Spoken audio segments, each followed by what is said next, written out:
My parents excluded me from their wedding and just wanted me to be there as a babysitter. I refused to go and insisted on showing everyone their true colors. Hey Reddit, I'm Tessa, 19, female, and honestly, I've always felt like the extra piece in my family. You know, the kind of person who's technically there but doesn't really matter. My parents, who I'll just call mom and dad, are obsessed with looking like the perfect family. They're the type who'd send out holiday cards with professionally staged photos and a little braggy letter about how Vanessa got promoted at work or Brendan's going to grad school. I used to think that was normal, but now I realize they're just obsessed with what people think of them. Anyway, I've got two older siblings. Vanessa, 26, female, and Brendan, 23, male. Vanessa is basically my mom's clone. She's stylish, chatty, and knows how to work a room. Mom calls her the pride of the family, like she's some kind of trophy. Brendan is the golden boy. He's athletic, smart, and dating Clara, 22, female, who might as well be my parents' second daughter the way they treat her. I'm the youngest, and unlike my siblings, I'm quieter and more independent. I guess I'm the odd one out, but I didn't think that made me disposable. So the story starts when my parents announced they were finally getting married. They've been together for 27 years, and honestly, I figured they'd just stay partners forever. But no, they decided they needed a big, fancy wedding. Not because they're madly in love or whatever, but because they wanted to show off. The wedding was set for Aspen at this ridiculously overpriced resort. Vanessa was named maid of honor, and Brendan was a groomsman. Mom was over the moon, talking about how perfect everything would be. I remember sitting at the kitchen table when they were talking about it, waiting for someone to ask me what my role would be. But no one said a word. At first I thought, okay, maybe they're just distracted with planning. They'll include me eventually. But as the weeks went by, it became clear I wasn't part of their vision. The first red flag was when Mom asked me to babysit Vanessa's kids while they went dress shopping. I didn't think much of it at first. Vanessa's kids are toddlers, and they can't exactly sit quietly in a bridal shop. So I stayed home while they all went out. Later that night, I saw Vanessa's Instagram story. It was a picture of her, Mom, and Clara posing in front of a mirror in this gorgeous boutique with the caption, "Three beauties picking out the perfect gown." 3 beauties. I guess I didn't qualify. When I asked Mom why I wasn't invited, she said, "Tessa, you don't even like dresses. You just get bored." Like, okay, I don't love dresses, but I still would have liked to be included. The worst part was how casual they were about ignoring me. One night at dinner, they were talking about the playlist for the wedding. I tried to suggest a song, and Mom cut me off with, "Tessa, this isn't really your thing. Let the adults handle it. Let the adults handle it." I'm 19. It wasn't just about being excluded from the planning. It was the little things, too. Like how they spent hours talking about Vanessa's kids' outfits, or how Mom asked Clara for advice on the flower arrangements, even though I was sitting right there. It was like I was invisible unless they needed something from me. One night, Brendan and Clara came over for dinner. Mom went on and on about how perfect Clara was and how she couldn't wait to officially call her family. She even joked, "Clara, you're practically like a second daughter to me." I'm sitting right there eating my spaghetti, thinking, cool, guess I'm the third daughter nobody wanted. Then came the seating chart drama. I overheard Mom and Vanessa arguing about who should sit where. Vanessa said something like, "Well, Tessa can sit with the kids' table if we run out of room." Mom didn't even object. She just said, I'll think about it." At that point, I knew I wasn't part of the family in their eyes. I was just an extra body they didn't know what to do with. But the cherry on top was when Clara called me the babysitter in front of everyone. It was during a casual dinner at home. Vanessa was stressed about who'd watch her kids during the wedding, and Clara, in her sweet little voice, said, "Oh, Tessa can handle it. She's such a good babysitter." No one corrected her, not even Mom or Dad. Then came the travel plans, and this is where it really hit me how much of an afterthought I was to them. One night, I was sitting in the living room when I overheard Mom on the phone, excitedly telling someone about the first-class tickets they'd booked for the whole family. "And of course, Clara's flying with us. We couldn't leave her out," she said. I didn't even hear my name.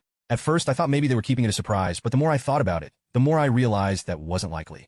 They didn't do surprises for me. If I wasn't mentioned, it probably meant I wasn't considered.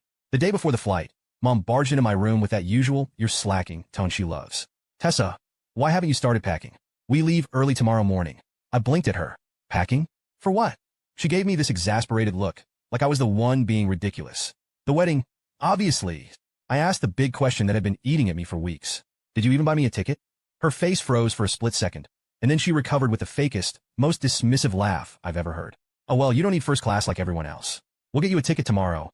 Plenty of economy seats left." I just stared at her. Everyone else had first-class tickets booked weeks ago, but for me, they'd grab something last minute? "Are you serious?" I asked, still in disbelief. She brushed me off.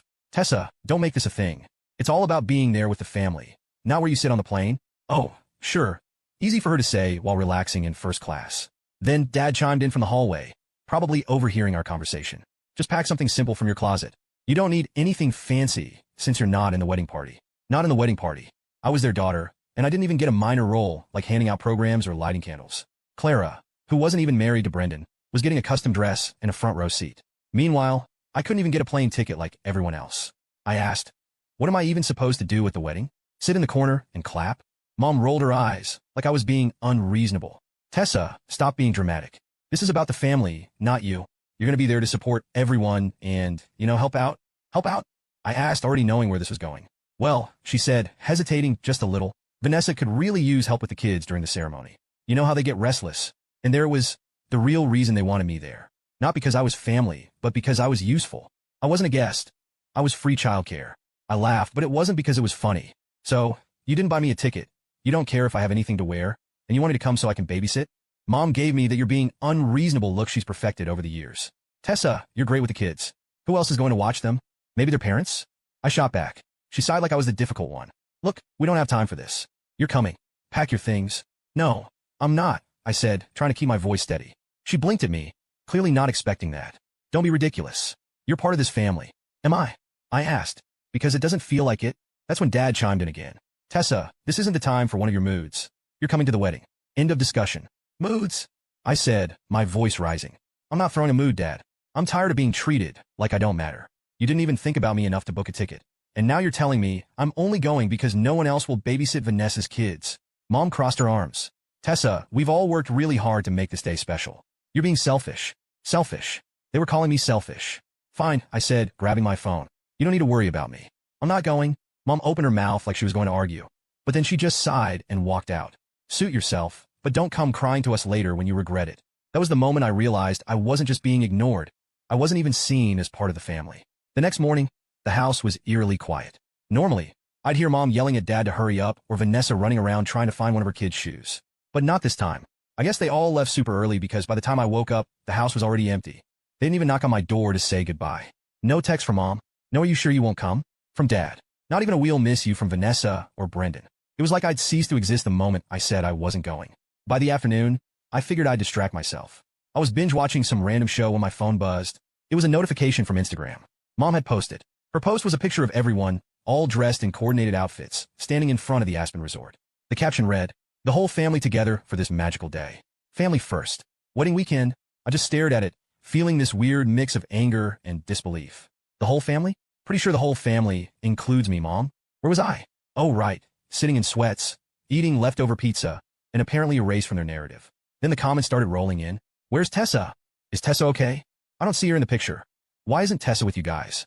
I scrolled through, waiting to see how Mom would respond. And of course, she didn't disappoint. Mom replied to one comment. Unfortunately, Tessa wasn't feeling well and couldn't travel. She's with us in spirit. With them in spirit? Seriously? But wait, it gets better. Dad jumped in too, replying to another comment. Family first, always, even when we're apart. Tessa needed to rest, but she's cheering us on from home. Cheering them on? The only thing I was cheering for was their Wi-Fi cutting out so they'd stop posting this garbage. I could feel my blood boiling. They didn't just leave me out, they turned me into a convenient lie. Instead of admitting they'd ignored me, they painted me as the sickly daughter who couldn't make it, all for the sake of their stupid image. I sat there for a few minutes debating what to do. Part of me wanted to let it go. It's not like I was shocked by their behavior at this point. But another part of me wanted people to know the truth. I wasn't sick or resting. I was forgotten. So, I grabbed my phone, snapped a selfie, and captioned it. Not sick, just forgotten. Guess I'm not part of the family first vision.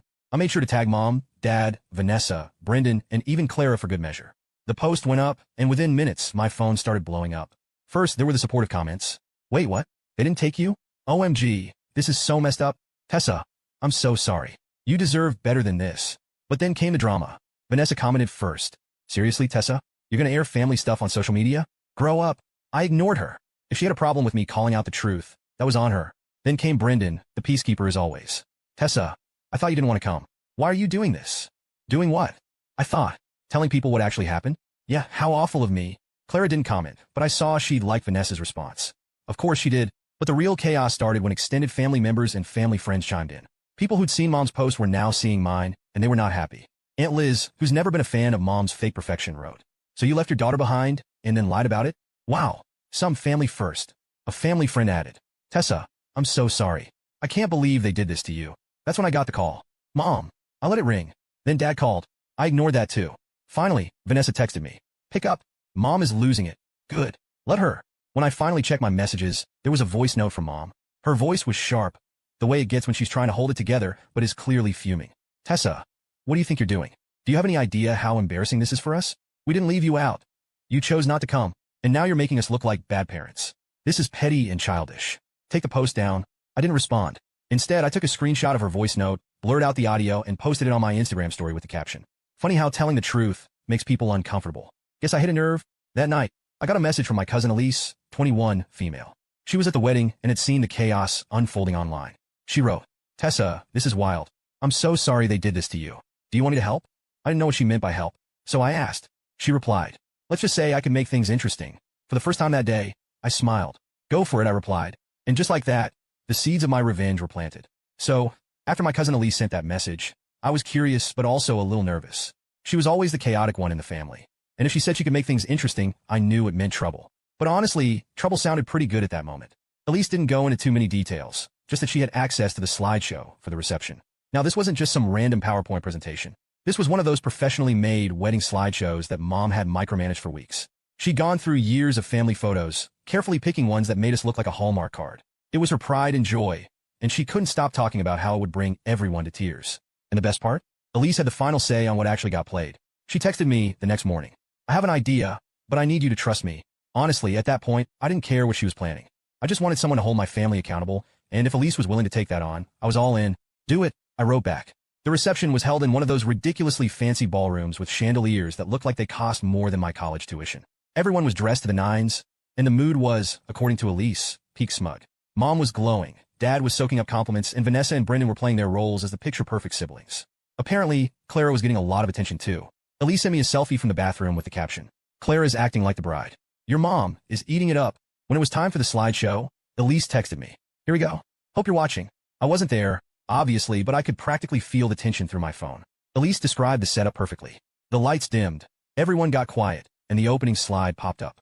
Family first, a celebration of love. The slideshow started innocently enough. There were pictures of Mom and Dad from when they were younger, vacations, anniversaries, all the usual stuff. Then it transitioned to photos of Vanessa and Brendan growing up. First days of school, birthday parties, and random family trips. Not surprisingly, I was barely in any of these photos. Elise said there were maybe one or two of me as a baby, but after that, nothing. It was like I just disappeared from the family timeline after Vanessa and Brendan hit their teenage years. Then came the more recent photos. There were tons of shots of Vanessa's kids, Brendan and Clara at fancy dinners, and the whole family, minus me, at various events. Elise said it was painfully obvious that I'd been erased from their narrative, and she could see some of the guests whispering to each other. Finally, the slideshow reached the last slide, or at least what Mom thought was the last slide. It was supposed to say, "Forever grateful for family," with a big family photo from one of their trips to the Hamptons. But instead, Elise had replaced it with a blank screen that read, "Some family members couldn't make it," or were they forgotten? According to Elise, the room went dead silent. You could hear a pin drop. Vanessa was the first to react. She gasped audibly and muttered, "What the hell is this?" before storming out of the room. Brendan, who had been sitting next to Clara, looked like he wanted to sink into the floor. But the best reaction? Mom. The guests started murmuring. People were pulling out their phones, probably scrolling through Instagram to see what was going on. Mom, trying to save face, stood up and said, "Oh, that must have been a mistake. Let's give a big hand for the beautiful memories." Nobody clapped. Elise texted me right after the slide played. "Mission accomplished. Your mom is losing her mind." Apparently, a few family friends had already started asking questions. One of them, Aunt Janice, marched right up to Mom and asked, "What did that slide mean? Where's Tessa? Why wasn't she included?" Mom, trying to keep it together, went with the same lie she'd been using all weekend. "Oh, Tessa wasn't feeling well, so she stayed home. She didn't want to risk getting anyone sick." But here's the thing. By that point, most of the guests had already seen my Instagram post. Elise had made sure of it. She'd shown it to a few cousins before the slideshow, and it spread like wildfire. One of the cousins, bless her, actually pulled up my post and showed it to Aunt Janice. "Doesn't look sick to me," she said loudly enough for several people nearby to hear. That's when things really started to spiral. Guests began openly questioning Mom and Dad, asking why I wasn't there and why they lied about it. A few people even brought up the slideshow and said it was heartbreaking to see me excluded. Mom tried to play it off, but the damage was done. Meanwhile, Elise kept feeding me updates. "Your mom is cornered by Aunt Janice and Uncle Mike. It's brutal. Vanessa is crying in the bathroom.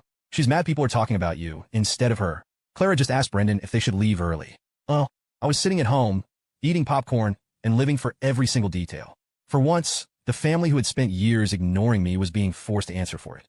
By the end of the night, Mom was visibly shaken. She gave some half-hearted speech about how family is everything and how much she missed having everyone together, but nobody was buying it. When the reception finally ended, Elise sent me one last message. "Your mom just left in tears. Dad looked like he wanted to kill someone. Best wedding ever." I couldn't stop laughing. For the first time in years, I felt like I had a voice, even if it was through Elise's perfectly executed chaos. So, the morning after the wedding, I woke up to a barrage of notifications, texts, Instagram DMs, Facebook messages. My phone was blowing up. I couldn't even open one app without seeing someone mentioning the slideshow or the drama it had caused. The first message I read was from Elise. Tessa, they're livid. Your mom is trying to act like it was all a glitch, but everyone knows it wasn't. You're a hot topic right now. Congrats. I laughed. Honestly, I wasn't surprised they'd try to spin it as a technical error. Mom was all about controlling the narrative, even when it was painfully obvious she'd been caught. But the damage was done. After checking her message, I scrolled through my notifications. My Instagram post had blown up even more overnight. Friends, cousins, and even a few family friends had commented or shared it, some tagging mom and dad directly. One of my cousins wrote, Tessa, this is so messed up. I had no idea they left you out like that. You deserve better. Another cousin chimed in. Family first? You're right. More like family selective. The hashtag family first except Tessa was starting to gain traction, and honestly, I couldn't stop laughing every time I saw it. Then came the text from my family. Vanessa was the first to reach out. Tessa, I cannot believe you'd stoop this low. Mom and dad worked so hard on this wedding, and you had to ruin it with your drama. Grow up. I rolled my eyes so hard I think I saw my brain. Vanessa acting like a victim was nothing new, but the nerve of her to call me dramatic after years of treating me like a built-in babysitter? Yeah, no thanks. I left her on read. Then there was Mom. She called first twice, but I ignored it. After that, she left a voicemail, which was exactly as passive-aggressive as you'd expect. Tessa, it's your mother. I can't believe what you've done. We tried to make this wedding special for everyone, and you've turned it into a circus. Do you have any idea how embarrassing this is for us? I thought you were more mature than this. Call me back. We need to talk. No thanks, Mom. Throughout the day, I started hearing from other relatives. Most of them were on my side, which was a pleasant surprise. A few family friends messaged me too. One of Mom's longtime friends, Diane, actually sent me a screenshot of a group chat where people were ripping into my parents for excluding me. One person wrote, I can't believe they treated their own daughter like this. Tessa is better off without them. Another added, makes you wonder what else they've swept under the rug over the years. This isn't normal. Diane captioned the screenshot. Just so you know, people see the truth. Stay strong, sweetheart. It felt good to know I wasn't crazy or overreacting. People were finally seeing what I'd been dealing with for years. By the afternoon, things escalated. I found out through the family grapevine that Mom and Dad were being asked some very uncomfortable questions. Apparently, a few of their closest friends had confronted them about why I wasn't at the wedding. Mom stuck to her story about me being too sick to travel, but people weren't buying it. Elise later told me that Mom and Dad left Aspen early, cutting their honeymoon short. I guess the stress of everyone calling them out got to be too much. One of my younger cousins, Jake, said, Tessa, I always thought you were so quiet because you didn't care about family stuff. But now I see, they just never gave you a chance. I'm sorry. Hearing that meant a lot. For years, I thought maybe I was the problem, that I didn't try hard enough to fit in. But now I realized it wasn't me. It was them. By the evening, Mom finally cracked and sent me a text. Tessa, this has gone too far. I know you're upset, but dragging this out on social media isn't helping anyone. Let's talk and figure out how to move forward. I didn't reply. Instead, I posted a follow-up on Instagram. The truth hurts, I guess. For years, I've been ignored, excluded, and treated like an afterthought. This wedding wasn't an isolated incident. It was the final straw. I deserve better, and I'm done pretending otherwise. To everyone who's reached out, thank you for your support. It means the world to me. The response was overwhelming. People I hadn't talked to in years messaged me to say they were proud of me for standing up for myself. Even some of Vanessa's friends commented, saying, good for you, Tessa. You deserve better. By the time I went to bed, I felt a weird sense of peace. For the first time, I wasn't just quietly accepting their treatment. I was calling them out and people were listening. Mom and Dad could try to spin it however they wanted, but the truth was out there now. And honestly, that felt better than any apology they could have given me. I didn't think things could get messy after the wedding fallout, but I underestimated Uncle Ben. Ben is my mom's older brother, and he's never been one to hold back his opinions. He's blunt to a fault and doesn't care about keeping the peace, which is probably why he and Mom don't get along much. He's also been one of the few family members who's always treated me like a real person, not just the quiet one. So when Ben called me 2 days after the wedding, I wasn't surprised. Tessa, I just saw your Instagram post, he said, his voice sharp. And I just got off the phone with your mom. What the hell is going on over there? I gave him the rundown. Ben stayed quiet the whole time, letting me get it all out. When I finished, there was a long pause before he said, that's it. I'm coming over. Uncle Ben, you don't have to. I'm coming over, he repeated, his tone leaving no room for argument. They need to hear this from me. A few hours later, Ben showed up at the house. He didn't knock or anything, just walked right in like he owned the place. I was sitting in the living room, and he marched in, looked at me, and said, pack a bag. What? I asked, confused. You're not staying here another second, he said. Pack what you need. I'll deal with your parents. Before I could respond, Mom and Dad came into the room. Mom looked surprised to see Ben, but Dad just looked annoyed. Ben, Mom said, her voice strained. What are you doing here? What am I doing here? Ben snapped. What the hell are you doing? Leaving your daughter behind, and then lying about it. Have you completely lost your minds? Mom's face turned red. Ben, this isn't your business. Oh, it's my business. He cut her off. When my niece is being treated like an afterthought by her own parents, it becomes my business. Dad stepped in, his tone defensive. Look, Ben, you don't know the full story. Tessa didn't want to come. Don't even try that, Ben said, his voice rising. She didn't want to come because you made her feel like she wasn't wanted. You didn't include her in the planning. You didn't even book her a damn ticket. And now you're blaming her? Are you kidding me? Mom tried to cut in again, but Ben wasn't having it. Do you know how embarrassing it is to see my sister, my own family, get called out for neglecting her child? You've spent years pretending to be the perfect family, and now everyone knows it's all a lie. At this point, Mom started crying, not subtle tears, but full-on sobbing. She sank onto the couch, covering her face with her hands. We didn't mean for this to happen, she said between sobs. We just wanted the wedding to be perfect. Ben snorted. Perfect for who? Certainly not for Tessa. You've been so focused on your precious image that you didn't even realize you were pushing her out. Dad, clearly uncomfortable, muttered. This isn't helping, Ben. No, Gerald, Ben said, his tone ice cold. What isn't helping is you pretending this is all fine. You've screwed up, and instead of owning it, you're doubling down. That's pathetic. While they argued, I went upstairs to pack a bag like Ben had told me to. I didn't know if I was really leaving, but the idea of getting out of that house, even for a little while, was appealing. As I stuffed clothes into a duffel bag, I could hear the shouting downstairs. Mom's voice was high-pitched and shaky. Dad was trying, and failing, to sound calm, and Ben was cutting through their excuses like a knife. By the time I came back down, the room was dead silent. Mom was still crying, and Dad looked like he'd aged 10 years. Ben, on the other hand, looked completely unfazed. Ready? He asked me, nodding toward the door. I hesitated. Are you sure about this? He put a hand on my shoulder. Tessa, you don't have to stay in a place where you're not valued. Let's go. As we walked to his car, Mom ran after us. Tessa, wait, she called, her voice desperate. Please don't do this. We'll fix it, we'll make it right. Just take down your posts and stories, and we'll talk through this. I turned to her, trying to keep my voice steady. You're only sorry because people found out. If no one had called you out, you wouldn't care? That's not true, she insisted, tears streaming down her face. We love you, Tessa. We've been under a lot of pressure. I shook my head. That's not an excuse. She reached for my arm, but Ben stepped between us. Back off, Marcia, he said firmly. You've done enough. The ride to Ben's house was quiet at first. I think he could tell I needed time to process everything. Finally, he said, you know, Tessa, you don't have to go back there if you don't want to. I don't know, I admitted. It's not like I have a plan or anything. He nodded. That's okay. You've got time to figure it out. And whatever you decide, I'm here for you. Hearing that meant more than I could put into words. For the first time in days, maybe weeks, I felt like someone was truly in my corner. Over the next few days, I started to feel like myself again. Ben and Anna didn't push me to talk about what happened, but they made it clear I wasn't alone. By the end of the week, I knew one thing for sure. I wasn't going back to that house. Not unless something drastically changed. Staying at Uncle Ben and Aunt Anna's house was like finally coming up for air after years of treading water. For the first time in what felt like forever, I wasn't constantly on edge or waiting for someone to guilt-trip me. They didn't treat me like a burden or an afterthought. They just let me exist without all the drama. Meanwhile, back at my parents' house, things were falling apart. Elise kept me updated on all the fallout from the wedding, and honestly, it sounded like chaos. Apparently, Mom tried to hold a family meeting to address the situation and get everyone back on the same page. Elise told me Vanessa was furious because the whole wedding was overshadowed by the slideshow drama. Brendan was uncomfortable, as usual, and kept trying to smooth things over. Even Clara was over it. She's mad that people are saying you should have been there, Elise texted me. Like, she thinks they're taking attention away from her moment. Of course, Vanessa made it all about her. Classic. Mom and Dad didn't waste any time trying to reel me back in. They left a series of voicemails, each one sounding more desperate than the last. Tessa, we just want to talk. Please call us back. We need to fix this as a family. You're being unfair. This isn't like you, Tessa. Please, let's sit down and work this out. I ignored them all. Then Mom started texting. We love you, Tessa. We just didn't realize how left out you felt. Can we talk?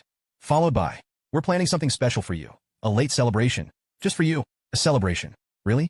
They couldn't even include me in their actual wedding, but thought a consolation prize would fix things? But the best part? They started telling people they were planning to give me a car for my birthday as a way to make amends. I only found out because Elise overheard them on the phone with Aunt Janice. A car wasn't going to magically erase everything they'd done, and the fact that they thought it would just proved how out of touch they were. A few weeks later, with Ben's help, I moved out of his house and into my own place. It was the best feeling ever. For the first time, I had a space that was mine. Of course, my parents weren't thrilled. Mom called me the day I moved in, begging me to come back home. Tessa, you don't have to do this, she said. We're your family. You belong here. Do I? I asked. Because it hasn't felt like it for a long time. She didn't have an answer for that. So here I am now, in my cozy little apartment, figuring out life on my own terms. I'm still working at the bookstore and saving up for school. I've started therapy, which Uncle Ben insisted on paying for, and it's been helping me unpack a lot of the baggage from my childhood.